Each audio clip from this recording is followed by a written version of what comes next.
tubahaye ikaze mwe mubana natwe. Iyi ni Irebe TV. Mu biganiro tubategurira bikubiyemo inama z'ubuzima, uko wakwiyubaka mu rugamba rw'ubuzima. Uyu munsi turakugezaho amasomo akomeye kandi y'ingenzi ababyeyi bakize bigisha abana babo, abakene bananiwe kubaha. Turarebera hamwe itandukaniro riri hagati y'uburere bukoreshwa n'abakire kugira ngo bizere neza ko abana babo babona amahirwe meza yo kugera ku byiza bakeneye mu gihe kirekire. Iki ni ikintu kimara igihe kidushishikaje cyane, uko ibihe bigenda bisimburana, cyane cyane iyo dutekereza kubyara abana bacu, kandi rwose twifuza kubaha ibikenewe byose byiza kugira ngo bazabeho neza mu buzima. Iyi ngingo izakugirira akamaro aho waba uri hose mu buzima, kuko ushobora gukuramo indangagaciro zikomeye n'ubumenyi bwisumbuyeho mu masomo n'inama abakire basangiza abana babo. Umunyarwanda yaciye umugani ati, igiti kigororwa kikiri gito, ari nabyo byatuma umuntu adatinya kuvuga ko inama nziza yatanzwe hakiri kare cyangwa mu gihe gikwiye ishobora gutanga itandukaniro rikomeye mu gihe kirekire. Dore amasomo 15 ababyeyi bakize bigisha abana babo, abakene badaha ababo. Isomo rya mbere: gusobanukirwa uko amafaranga akora. Ibi bishobora kumvikana nk'ibintu bisanzwe cyane kuri bamwe muri mwe, ariko abantu benshi ntibakunze kwibaza ibi bibazo bikurikira. Ni gute abantu bakorera amafaranga menshi? Kuki nishyuwe amafaranga menshi n'umukoresha wanjye? Ni ibihe bintu bigena umushahara wanjye cyangwa amafaranga ninjiza? Imisoro ikora ite? Ibyo bishobora kuba byiza? Ni iki kigomba kubaho kugira ngo nzamure imari yanjye? Ubusanzwe ababyeyi bakize bashyira imbere kuganira ku gaciro n'akamaro k'amafaranga mu rugo rwabo vuba bishoboka. Ibi bimenyereza abana babo kuva bakiri bato igitekerezo bakwiye kugira ku gaciro ka serivisi bashobora guhabwa cyangwa gutanga.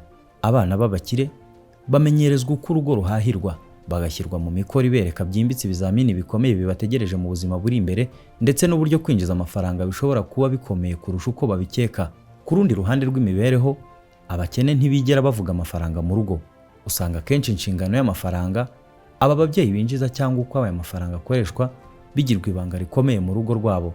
Igihe cyonyine abana bumva ku byerekeye amafaranga ni mu gihe ababyeyi batongana ko badafite ahagije, bigatuma igitekerezo cyayo cyumvikana nk'ingingo y'uburakari kuba bareberaho.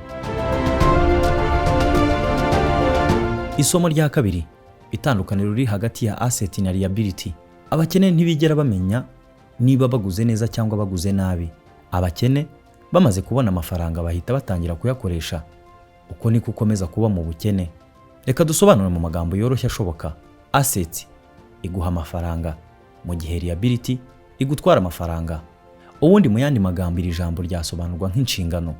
Ikibazo hano nuko abakene batajya bamenya ikibarwa nk'inshingano.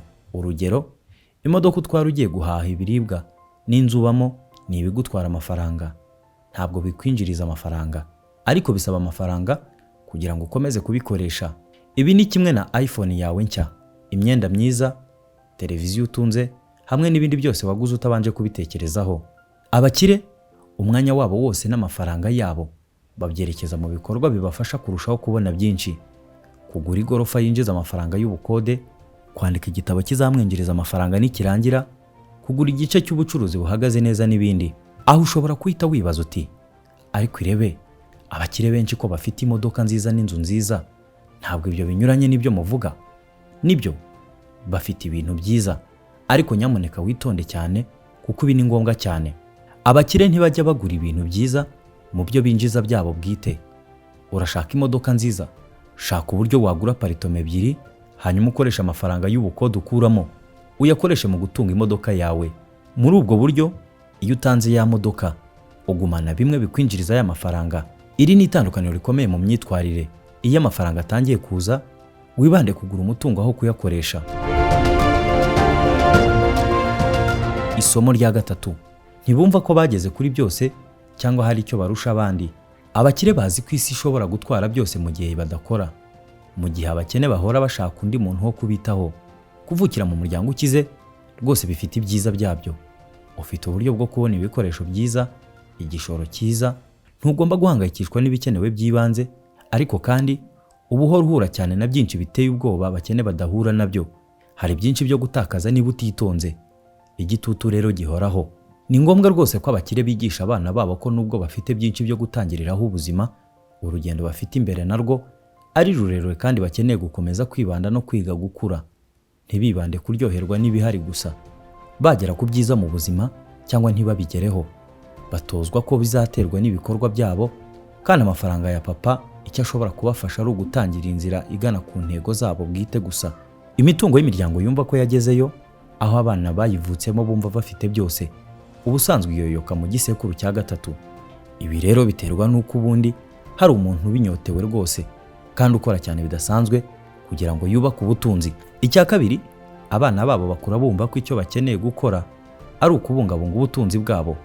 Ikindi ni uko igisekuru cya gatatu kigerwaho cyaratakaje inyota yo gukira, cyumva gifite uburenganzira bwo kubaho neza nta kazi cyangwa kwitanga, hanyuma umutungo bakawusesagura mu bikorwa by'ubucucu. Kwigisha abana bawe amasomo yo muri iyi ngingo bizagufasha kwirinda ubu buryo bwo kurindimuka. Isomo rya 4: gusabana no guhuza n'abandi bantu. Ushobora gutekereza ko abantu benshi bazi akamaro ko gushobora kugirana ibiganiro byiza n'abandi. Abantu bishoboye uzabicunge neza batangira gusabanisha abana babo bataragira n'imyaka 4. Dore impamvu: niba umwana wawe asabana hakiri kare, abandi bana bazashaka gukina nawe. Niba yitwaye neza hamwe n'abandi bana, abandi babyeyi bazashaka kumwitaho mu gihe akina n'ababo. Ibi bifite akamaro cyane mu buzima bwose. Niba abantu bagukunda kandi bakunda kuba hafi yawe, ibi birakubaka kandi bikagukingurira imiryango itari bigukingukiye. Abarimu bazagufata neza, uzabona amahirwe yo kubona akazi keza, uzabona inshuti nziza, ku buryo biba bimeze nk'aho bagushyiriyeho igiti cyera inyungu ziva muri bwa busabane wagiranye n'abandi hakiri kare. Twakwira isomo ry'ingirakamaro mu gitabo cya Dr. Jordan Peterson cyitwa Amategeko 12 y'ubuzima. Oh yego, kandi abakene ntibigera batoza abana babo gusoma cyane kuko nabo ubwabo badasoma. Isomo rya 5: reka gutegereza ibisubizo byihuse kandi wirinde gutegereza ibitangaza. Twafatiwe mu kamashu k'ibintu bibaho ako kanya. Ushaka kureba filime ahita anyarukira kuri Netflix, ushaka kurya ahita bitumiza, ushaka gukora imibonano mpuzabitsina akanyarukira kuri Tinder. Ku buryo abantu benshi batamenya ko ubutunzi n'ibyishimo bitari mu cyiciro kimwe. Abakene bitega gukira vuba, gutsindira amafaranga menshi cyangwa kuzungura umutungo. Bafite ibi byiringiro bidasanzwe ko ubuzima bwabo buzaba bwiza mu buryo bw'igitangaza.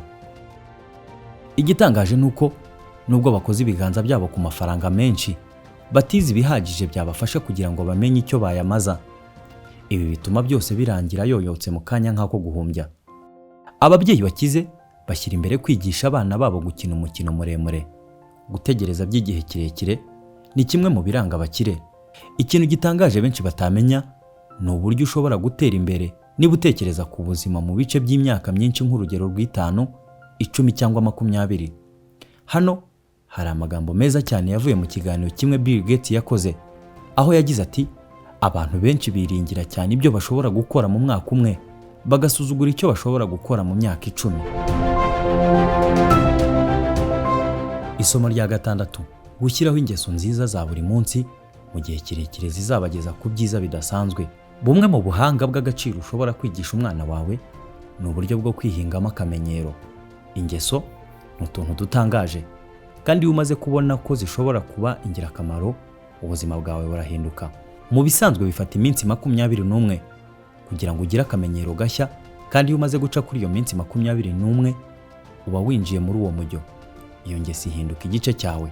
Ntusoma bihagije, shaka uko winjiza gusoma mu ngeso zawe. Ushaka kugira umubiri mwiza ariko ntiwigeze ugira ubushake bwo gukora siporo, gira akamenyero. Bigenda kimwe no mu kazi. Nubigira akamenyero, gutunganya no guteza imbere uburyo ukoramo, igice kinini cy'umunsi wawe utangira kujya ubona ibindi byinshi ugikoramo. Abakire bakoresha imbaraga z'ingeso kugira ngo batere imbere mu buzima, mu gihe abakene barera ingeso mbi ziganisha ubuzima bwabo harindimuka.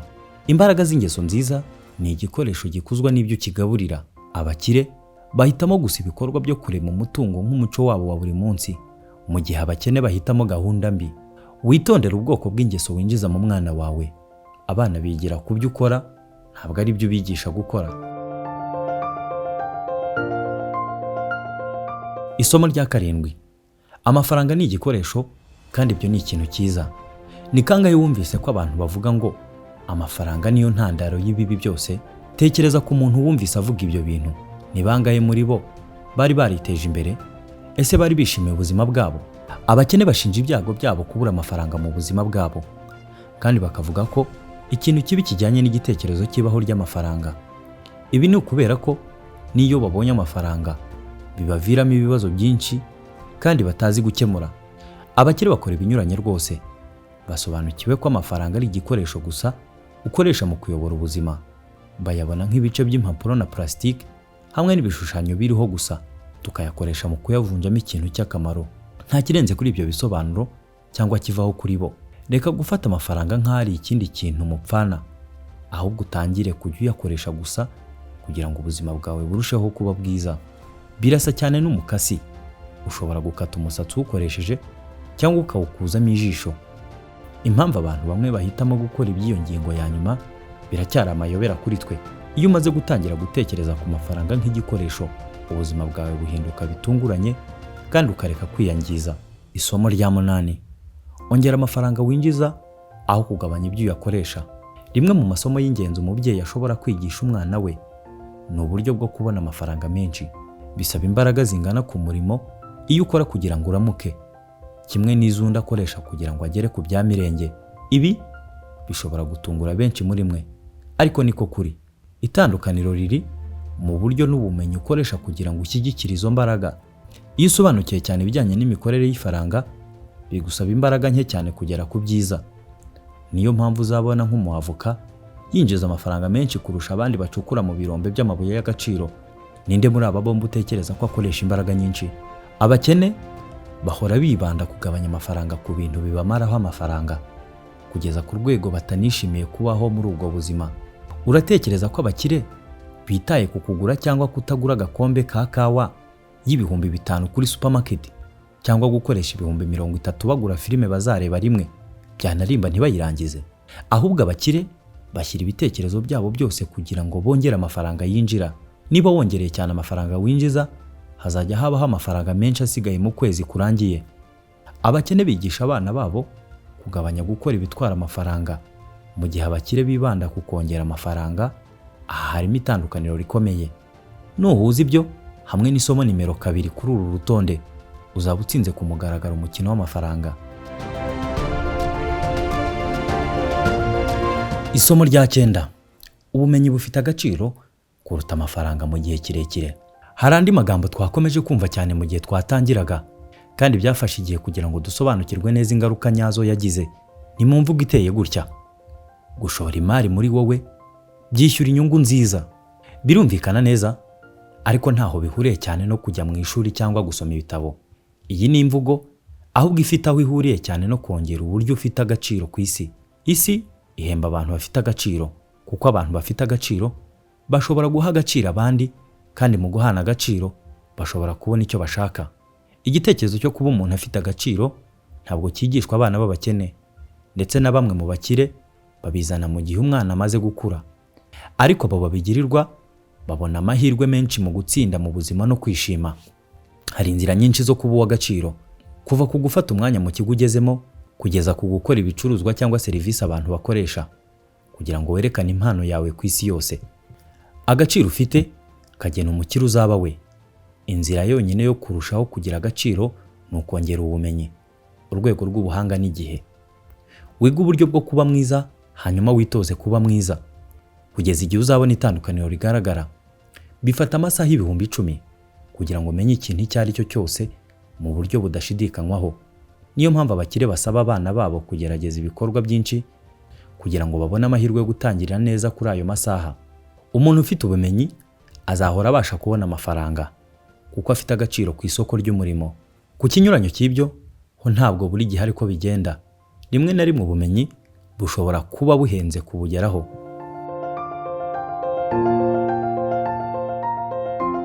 Isomo rya 10.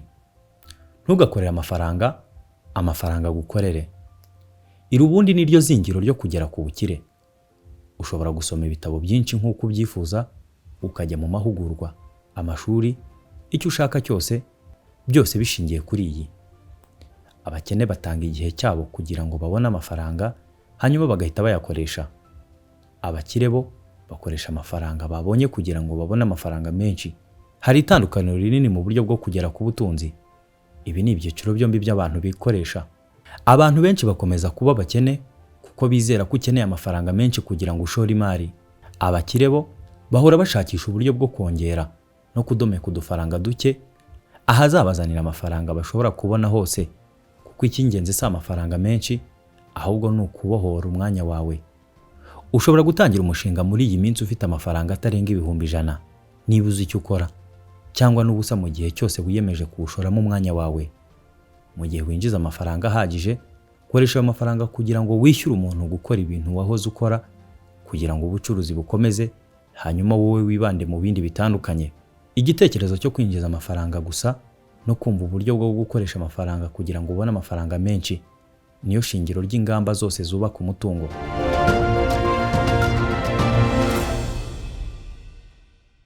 Isomo rya 11. Gukemura ibibazo nibwo buryo bwihuse bwo gukira.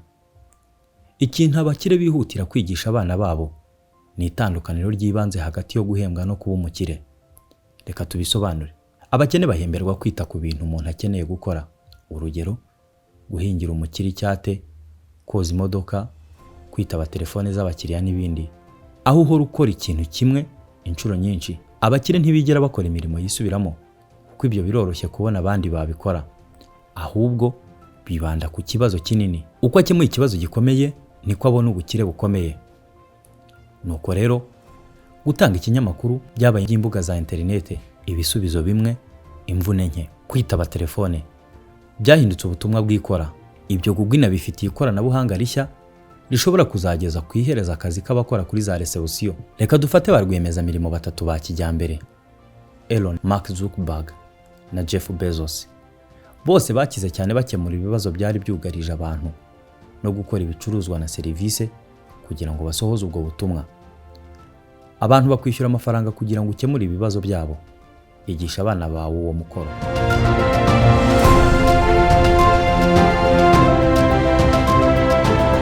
Isomo rya 12.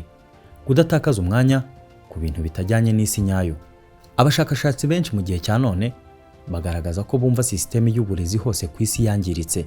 Bahamya ko muri za kaminuza n'amashuri makuru ariho ubu abanyeshuri barimo gusubirirwamo gusa ibintu bimwe na bimwe byahozeho ndetse bifite agaciro mu gihe cyashize, ariko bakirengagiza byimazeyo ejo hazaza. Muri rusange uri guhabwa umwenda munini mu cyiciro cy'ubumenyi. Icya mbere, budafitanye isano rya nyaryo n'isoko ry'umurimo uzakoreraho mu gihe uzaba urangije amashuri yawe.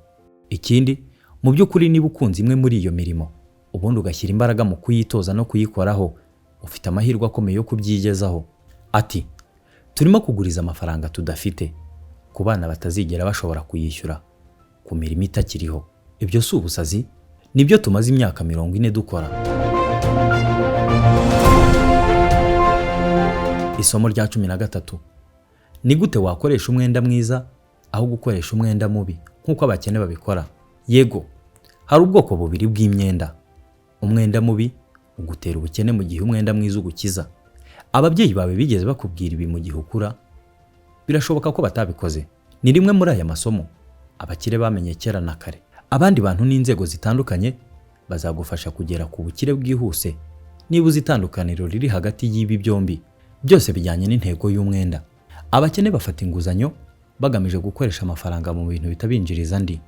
Baguza amafaranga kugira ngo babone imodoka nshya, bagure telefone nshya, kugira ngo babone ibikenewe. Abakire baguza amafaranga gusa bagamije kubyara amafaranga menshi. Amabanki n'abashoramari bakunda kuguriza amafaranga muri ubu bwoko bw'imishinga. Igihe cyose ushobora kubasobanurira neza uburyo amafaranga yabo azaba afite umutekano kandi uzashobora kuyishyura. Ni gutya abantu bubaka imiturirwa ikomeye y'amagorofa menshi. Ntibabikora bayakuye mu mifuka yabo kubw'inyubako, habe no kugura ubutaka zihagazeho. Byose ni ibanga ry'inguzanyo nziza. Banki izi neza ko ushobora kugurisha cyangwa gukodesha inyubako kandi yiteguye kujyana nawe mu byo wacamo. Garagaza ko uzi ibyo ukora kandi ko wabikoze neza kuva na kera. Isomo rya 14. 80% by'ibisubizo biva kuri 20% by'imbaraga. Ababyeyi bakize ntibashaka ko abana babo baba aba mbere mu ishuri. Nawe uratunguwe?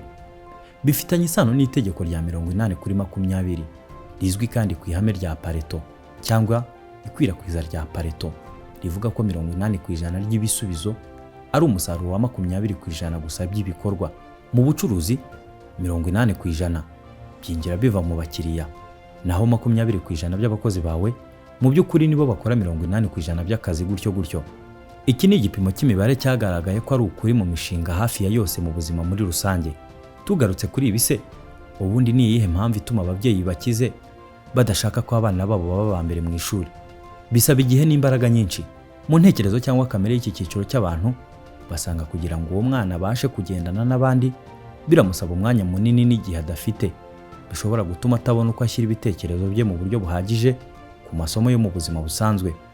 Ushobora kungukira ubumenyi cyane mu bigeragezo n'amasomo isi itanga kuruta kuba uwa mbere no kwiga ijoro ryose kugira ngo wongere 5 cyangwa 10% ku manota wabonaga mu kizamini. Twavumbira itegeko rya 80/20 mu gitabo cya Tim Ferriss, mu gitabo cyitwa The 4-Hour Work Week.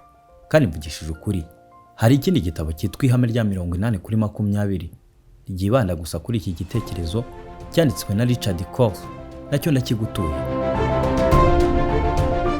Isomo rya 15: kugira amafaranga ntibigutera kuba umuntu mwiza, bikemura gusa ibibazo bimwe na bimwe.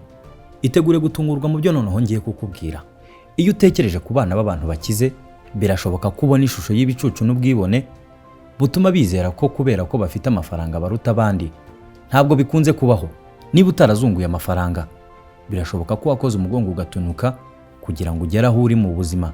Mu nzira igana ku butunzi, wabonye uburyo kwicisha bugufi bishobora kugira agaciro, kandi abakire benshi ni abantu bicisha bugufi cyane kubera ko batajya bibagirwa aho baturutse. Izi ndangagaciro ntibazita.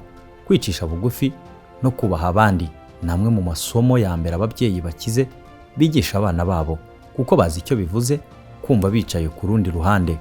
Ntugomba na rimwe guterwa isoni no kugira amafaranga cyangwa gutsinda. Mu by'ukuri ni ikintu isi yose igomba kwishimira. Isomo abantu benshi bamenye batinze mu buzima ni uko udashobora kugura umutima nama utagucira urubanza. Niyo wabishoramo amafaranga angana gute, amafaranga yishyura ihumure ry'umubiri, ariko ntabwo aruhura ubwenge n'ubugingo. Ikibazo dushaka kugusigira ni iki? Ni irihe somo ababyeyi bawe bakwigishije ryakugiriye akamaro mu buzima? Niba ufite umutima mwiza wo gufasha abandi, siga igitekerezo kugira ngo abandi bantu babyungukiremo. Reka amasomo yacu y'uyu munsi tuyasoreza aha ngaha. Ngurwo rero urutonde rw'amasomo 15 abakire bigisha abana babo adatangwa n'abakene. Birashoboka ko hari amasomo wigiyemo aha nahawe kugira ngo utangire uyashyire mu bikorwa, maze nawe nubyara abana cyangwa se niba ubafite uzabagenera aya masomo kugira ngo ubuzima bwabo buzahinduke. Turagushimira ku mwanya wafashe ukadukurikira. Reka uyu munsi dusoreza aha. Imana ibarinde.